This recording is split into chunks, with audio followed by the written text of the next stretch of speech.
Well, everybody, welcome back. Larry and Al, Searcher 2. Al sporting the cap. I got my new cap, thanks to Al and Elijah. Shout out to Elijah again for making his journey up here so we can do number 51. God willing, and the river didn't rise. We're here. So anyway, welcome. So for number 50, we had Brad. So what was your thoughts on having Brad as our guest? That was good. That was So good. tell me what you thought, because you're the one that asked about Brad coming. Well, it's good to see. I remember when he was a baby. Before he just barely started walking. Look at him growing up now. He's a grown man, gone to college, got his master's degree, and he's an entrepreneur.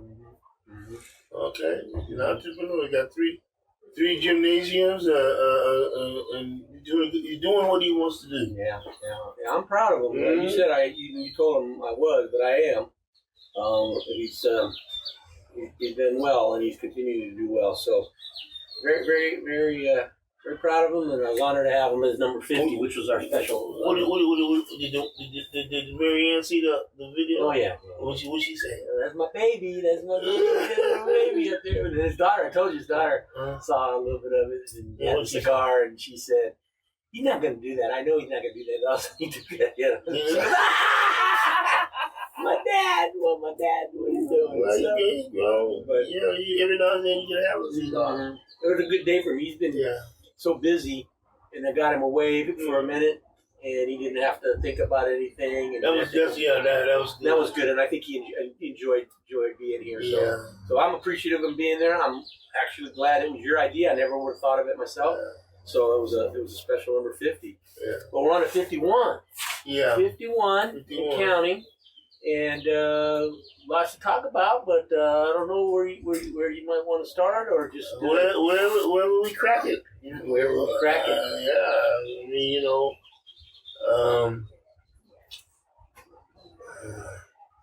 is America great again? Well, I'll tell you, my thoughts on that, is that America is a good country. Its history's obviously got some ripples and let's put it mildly, but all in all, we tried to stay on a path of a country to develop. And two things that I think I'm really proud of in this country was our public education system, where everybody had a chance, and the services are provided for those that can't provide for themselves, and it's very comprehensive, and it's a good system. And the other one, for me personally, is our national park system. We have some of the most beautiful national parks in the world, and the envy of the world in that regard. And those are two areas that are being gutted, two areas that are being cut. And to me, that's not America being great. That's America being torn down. I mean, you can think about all these other things. Those are two areas that, for me personally. What's the first thing a dictator does? Well, he wipes everything out. Okay, he sued scorched earth, I guess. He sued ABC or whatever for $20 million, and he's doing the same thing they did. It's so hypocritical. Yeah, hypocritical is the right word. But he wants to take over. He wants to start his own history. Rewrite it. Yeah. And say that January 6th never happened. All that stuff. I mean, that's definitely rewriting, and taking things out of the textbooks and really examining our history. It wasn't an insurrection because he pardoned all 1,500 people. Right. Okay. So anyway, that's where we are with that. But I mean, there's so many fronts right now that are being accosted. People are not paying. He's double dealing. Just since he's been in office in 6 months, he spent $1 billion on golfing. I didn't know that. Yeah. I mean, that's just another example. I mean, the examples just fall off the tree like rotten fruit, of what's going on. But he's such a liar. An outlier. Outlier, lies. And all the other countries, like China, they ain't making no deals. Yeah, you talk about, well, I'm making a deal. Blah, blah. And China said, you know what, we ain't making no deal with you. I mean, Canada, and all those, you know, John Deere left. I mean, all those other manufacturing countries, they going out the country with this tariff thing. Mm-hmm. I mean, come on now.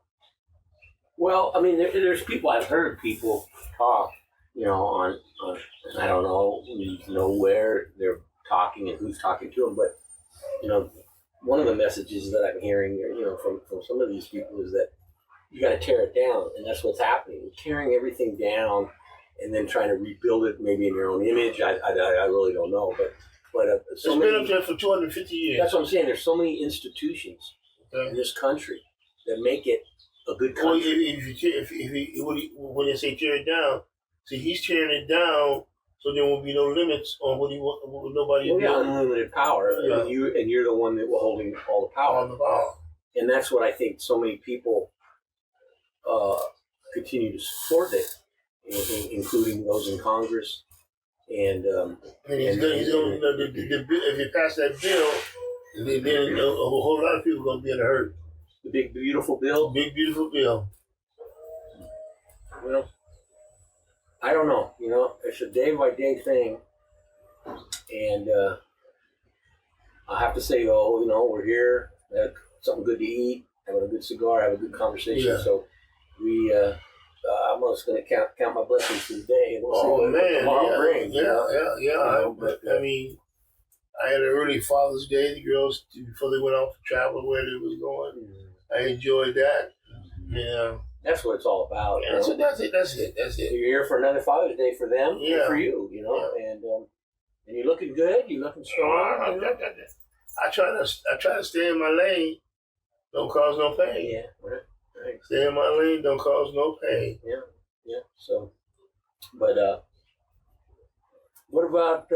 So I know you're really girls softball. You tell me, women. it was I shouldn't really call it girls. outstanding. Women's softball. Women's softball. It was outstanding, man. I mean, they had the one girl from Texas Tech. She pitched damn near all the innings in the playoffs, and she took Texas Tech to the playoffs. And then Texas eventually ended up winning, but there was Tennessee, there was Oklahoma, Tennessee, Oklahoma, all had all good teams. Well, just coming to mind, where do there's nowhere for them to go past the collegiate level. No, this started a brand new pro league. That's what I was going to be myself. I didn't know that. I was going to say, what's the chances of a professional? I think it's a 18 league. And cities, what are some of the cities? No, I think they play out of one site down in Florida somewhere. So that's the beginning. That's the birth of a women's professional softball. That's awesome. I didn't know that. That's great. Because they got about 5 or 6 good pitchers come. You know, they're still in their prime. So it's kind of like, I mean, the WNBA took a while to get off the ground, but now that's gaining in popularity. This thing could could get big too, right? Well, sponsorship. What's sponsorship? There's money in it, right? I mean, they're getting paid. You know, I don't know if they're gonna get a whole lot of money. No, not initially, probably. You know, but they get paid. You know, until they get a chance to keep on playing softball. That's the thing. You know, it's because before that, I mean, once it's done, it's over. Unless you get on the Olympic team or something like that. Well, yeah, exactly. That would be my other saying that they could do that, but that's every 4 years, or maybe there's other kinds of international games or whatever. So they could even turn it into an international thing with Japan and Australia. All those countries have softball. Yeah. Quality softball. Well, that's the thing. You have to say that the quality. I told you that I was over at my daughter's, and then they had that park, and they were doing that club. I don't know if it's club or what you call it, but travel. But they were doing a training, and those girls, those were like 13, 14-year-old girls. Man, those girls, they could play. Yeah. They could catch. They could throw. They were hustling. They were just. I mean, they were working hard. No more rec ball. No more rec ball. Far from it. Far from it. Yeah, it was quite a spectacle. I mean, I really enjoyed watching that. Pause for a minute. The one girl from Tennessee, she throws 70 miles an hour from 45 feet away. I know. Yeah, coming up from underneath. No, baby. That's a missile, man. Oh, I mean, how do you react to that? How do you even get a bat on that? Because they do. They got quick bats. Quick bats. I mean, some of them girls are knocking the ball out the park and line drives. Because the ball going that fast, if you make contact, it's going back to about 120 miles an hour. It's coming back at you double, huh? Oh man, yeah, and yeah, that's exciting, and that's another thing about this country, you know. And then tomorrow, the men start the World Series. The 18 start playing for the World Series. Now who's looking good at that? So they got UCLA, they got Arkansas,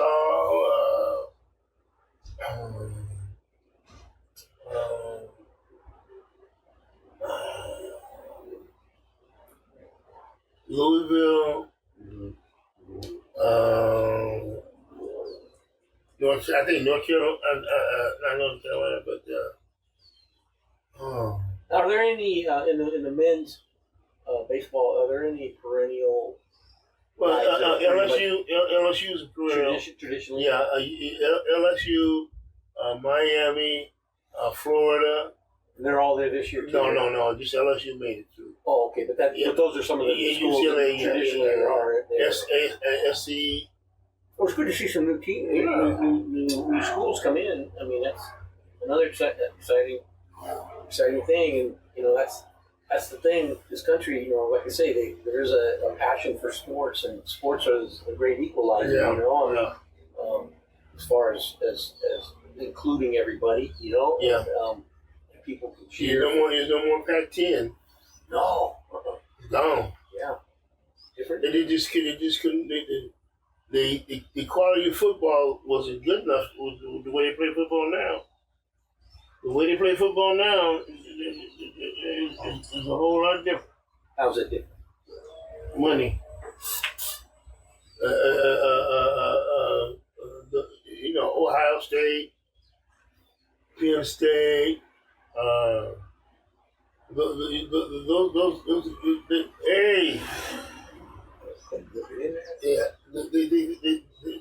They got money. And see, in the West Coast, they don't have that kind of money. They have a couple of dollars, but they don't have that kind of money. Okay, because everything is transient. Okay, UCLA, SC, the transients. Penn State, the community that's the only game in town. You know what I'm saying? Mm-hmm. Ohio State, Michigan. Now, how does that influence high schools players? I mean, they're already eyeing the money, right? Like with Modern Day or some of the other big schools. With the money and a lot of these guys get there and they think they're hot shots, but they don't. They're going to have to go to the portal because when you get to the Ohio States and the Michigans, they don't care. You got to produce. You can't be You're not a legacy, right? You're not a. What do they call those guys? You got to produce. You got to bring it. Yeah. Because the next guy behind you is gonna bring it. Mm-hmm. So no, but I'm just thinking that high school players, kids, 15, 16 are already kind of, preparing themselves. Well, the really good ones, Yeah, but the same thing with the basketball mentality. Right. Everybody, the club. Right. I'm the superstar, blah blah blah. But when you get to high school, when you get to college, see, you got to play basketball. You can't run up and down the court and dunk. Yeah. Okay. You got to fit a program. You got to fit a program. Okay. And you got to get on the boards and you got to do all those kind of things. What's the best program in the country? Basketball? Yeah. Connecticut. Mm-hmm. Right now. Both men and women in that game? Both men and women. and Florida, because they won it. They were tough. I watched them. They were gritty. They knocked out UConn. Okay. Houston are good too. Houston is infernal, but Houston's not as tough. Okay. Yeah, I think you mentioned that. But they're up there. They're up there. Yeah. So here we are in mid-June. So August be rolling around, September be rolling around. So what's your? We were talking a little bit before, we started about the NFL. So it's coming, boy. It's gonna be an interesting year. Mm-hmm. You think there's gonna be some shakeup? You think there's gonna be some surprise teams? Well, if everybody got what they think they needed to have, you still got to play it on the field. Eagles should be tough again, right? Well, if they haven't destroyed it, if they haven't pulled the plug on some folks, you know what I'm saying? Right. But no, I give them even though they won the Super Bowl, people don't believe that who they are. You know what I'm saying? So, is there any odds yet on TV? Have you seen anything like that? No. Kansas City should be the number one post. How come? They're still tough. I mean, would they been to the playoff, 6 years in a row? Now, they had some coaches retire. Did they? I don't know, special teams or what? I heard a couple. I don't know. A lot of young new coaches, new coaches coming in. How many teams have new head coaches? About 6, 7. About 6, 7. Yeah. Anybody stand out in your mind on that? They ain't won a game yet. They ain't won a game yet. 0-0, huh? 0-0.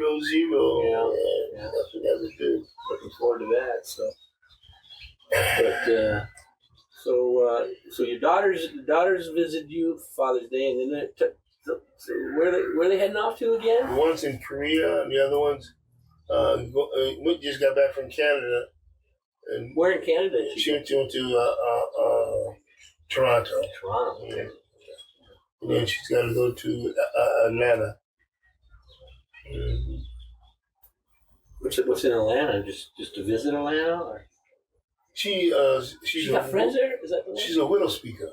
She speaks. Oh, right. And that's where she goes. So she's going to do that's what she went to Canada for. Same thing. Yeah, and it's an international thing. And that's very therapeutic for her, right? To help her. Well, yeah, it really did. She's giving back, kind of thing. She did. I'm glad she got involved because then she's helping other people go. People are going through the same thing. Get a chance to share. Right. Because that's not an easy thing to go through. Do you think that's that group work is good work for people going through something like this? Mm-hmm. Have share their stories and their feelings. Yeah, you can't go through. No matter what it is, you can't go through life without help. Yeah, that's good to know. Yeah. You know, that's the thing about the way things are now. It's like, we as a society, in some respects, want to turn back on those that are disadvantaged or disenfranchised, and instead of wanting to help, we want to take that help away. Well, one of the things, like you said, nobody's an island. Nobody can stand alone. One of the things that the president has done, he's taken empathy out of our system, out of our country. The people, because if you have empathy, then you care about the fellow man, and you put yourself in the shoes. I mean, if you were going to choose a single quality for a leader, would that not be one of the things you want? One of the things. Caring individual who cares about others. What did Biden always do? Yeah. You can fault him for a lot of things, but that man had lived a life of, he had some brutal things dished out to him, but he kept his compassion and he cared. I'm not saying he always made good decisions and maybe he was misguided. He was a human being. He's a human being. Doing the things for us. I mean, He was there to serve, right? he was served, and you just see him go play golf. Okay, he went to work. He went to work every day. Yeah. And he was accountable. That's why I say sometimes I think I was telling somebody I feel like I'm at a disadvantage because I worked in a field where compassion, empathy, concern for others was instrumental in my work. And now I'm retired, of course, but that's a big part of my fabric. And so when I see people come into positions of power who have that influence on others and don't have that, it's really hard for me to accept that. Yeah, because he's a Putin puppet. He when he said Russia. Well, he's been in Putin's back pocket since 2010. Well, I think. I don't know. I don't know for sure, but I from what I surmise is that Putin's the kind of guy, Il Jong Kim, some of these ruthless dictators are people that he admires. He wants to be known that way. He wants to be thought of that. He wants to be a strong man. Yeah, strong man. And he's not a strong man. He's a very weak man. Mm-hmm. But people, they see him, they think he's the great savior, and because the message that he's very good at tapping in to the message for the people, for those people, right? And those people want to have the United States as a white Christian environment. Well, there's that. Yeah. Well, I told you I went to Disneyland, right? Yeah. So that place was packed. But if you sat up above and you looked over the crowd, it's a very diverse. There's a lot of diversity in this country. It's not all white. Mm-hmm. You can go to places where it's all white, but this was a segment of our society that was there that day to enjoy this park, this attraction, and the diversity is just unbelievable. People of all races, cultures, backgrounds. Gay people. The whole black people, brown people, white people. There was everybody there, and everybody. Granted, you're there to have a good time, but as crowded as it was, everybody gets along. Everybody's polite, and that's how the world could be. That's the way it should be. The way it should be, right? Yeah. Well, I don't know where we go. I know there are a lot of various groups out there that are attempting to try to put some resistance to it. And if they all got together and wove together, it's a powerful force. Well, people can be a powerful force in that regard. The thing that will happen is that the people that support and they haven't realized the only person, look at Elon Musk, the richest guy in the world. Right. Okay, set him up, and when he didn't pass the loyalty test, what did you do? Keep his money, booted him out. Yeah, what have you done for me lately? That's right. And that is I don't know. That doesn't seem. And the thing about these people that he has in his cabinet or whatever, but none of them are top flight. What about that 22-year-old kid? Oh man, he was like a little kid.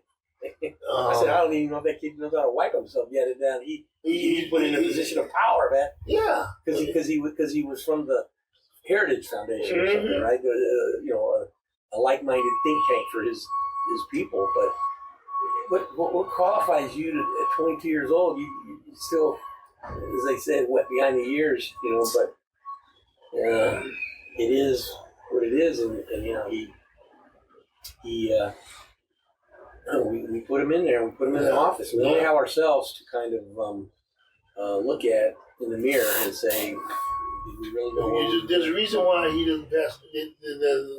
The Republicans didn't pass no bills last year, and they had the majority, and they ain't passed no bills this year, and they had the majority, including the president. Yeah. Interesting. And a Supreme Court that seems to be kind of, supportive of them too. So, I mean, you got everything in your favor. But, and that's the thing to me, the world there's a lot of problems, I mean, the environment, the economy, the various issues, the hunger and war and famine and we're worried about some little petty things that really should not even be considered. We should be addressing those issues. And we have the influence, we have the money, we have the power to do it. But what he does is he's very good at getting those things in the forefront while he's deflecting. Yeah. When he's feeling in the behind. I know. It's exactly the MO. Modus operandi is that kind of smoke and mirrors and delusion and illusion. Everybody's want to please him instead of pleasing the people. That's all blood. Well, I think we're wrapping up number 51. Okay. But anything you want to close out with, or anything you want to lead into number 52? But that you want. 50. It's just that you got to be on your toes. You gotta be paying attention, because we might be in a full-blown war before long. It could happen. I don't know what it would look like necessarily. Well, who? If we go to war, who are we going to be allied with? China? Well, you're talking about a global war. I was thinking more of an internal war. Maybe both. Yeah, because Israel and Iran are going. They're dropping bombs on each other now. Yeah, I know. And again, where are the adults in the room in this country? Shit, No, all these guys want to. All those guys want to be. They want to be in charge of something. They don't. They want mine as his mine instead of playing fair. Yeah. Well, like you said, you got to pass the loyalty test, and it doesn't matter what you bring to the table. As long as you say, "I swear by the truth that I will back you up, regardless," and nobody's ever going to cross that. They're not going to cross that line. Somebody will, maybe eventually. I don't know, but who it will be. But I just want to hope that it's not too little, too late. But we'll see how the next day rolls on and stuff. But as I close out, I look around. A beautiful spring day. You got the purple flowers on your jacaranda trees out there, and you got a nice little environment going on here. Yeah, it's getting warm. A little pleasant day, a little warm, but it's not bad. No, it's not bad. I don't know during the hot of the summer we can be out here, but right now it's working out great. So. Anyway, I appreciate it. And for now, we'll close out. Thanks again, Elijah. And thanks for the hat, the merchandise. Yeah. And don't forget to subscribe. And if you care so. And anyway, peace out. Peace out. Way to go. Big Al and Larry. Those of you that are out there listening, subscribe to our page so that you can get the notifications of when we're going to record again.